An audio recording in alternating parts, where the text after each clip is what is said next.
بسم الله الرحمن الرحيم يستبشرون بنعمة من الله وفضل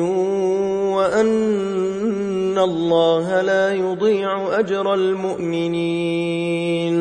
الذين استجابوا لله والرسول من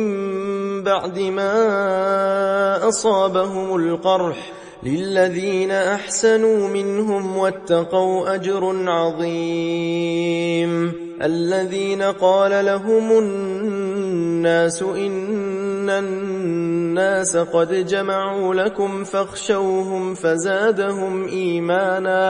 فزادهم إيمانا وقالوا حسبنا الله ونعم الوكيل فانقلبوا بنعمة